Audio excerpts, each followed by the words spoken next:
Hi friends, ఇవాళ మనం traditional స్టైల్లో ఎంతో టేస్టీగా గుమగుమలాడే చికెన్ కర్రీ ఎలా చేసుకోవాలో చూద్దాం.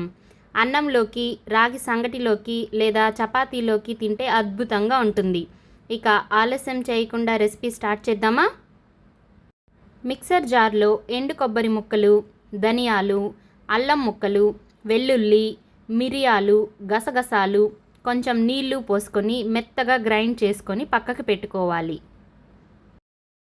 ఇప్పుడు కడాయిలో నూనె వేసి వేడయ్యాక 2 లవంగాలు, చిన్న దాల్చిన చెక్క, జీలకర్ర వేసి వేయించుకోవాలి. పచ్చిమిర్చి, ఉల్లిపాయ ముక్కలు వేసి ఆనియన్స్ బాగా సాఫ్ట్ అయ్యేంత వరకు ఫ్రై చేసుకోవాలి. కొంచెం పసుపు కూడా వేసుకొని ఫ్రై చేసుకోవాలి.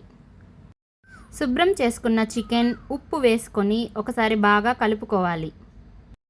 ఇందులోకి ముందుగా రెడీ చేసుకున్న మసాలా పేస్ట్ వేసుకోవాలి. 5 నిమిషాలు మీడియం ఫ్లేమ్లో చికెన్ని బాగా ఫ్రై చేయాలి.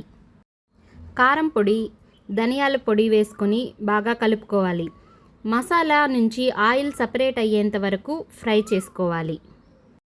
కొద్దిగా పుదీనా, టమాటా ముక్కలు వేసుకొని టమాటా ముక్కలు బాగా మెత్తబడే వరకు మధ్య మధ్యలో కలుపుతూ ఫ్రై చేయాలి. తగినంత నీళ్లు పోసుకొని ఒకసారి బాగా కలుపుకోవాలి. 5 నుంచి 7 నిమిషాలు ఉడికించుకోవాలి. చివరిగా కొత్తిమీర తరుగు కూడా వేసుకొని ఒకసారి బాగా కలపాలి. మరో 2 నిమిషాలు కుక్ చేసుకుంటే సరిపోతుంది. మంచి ఫ్లేవర్తో సూపర్ టేస్టీగా ఉండే ట్రెడిషనల్ చికెన్ కర్రీ రెడీ.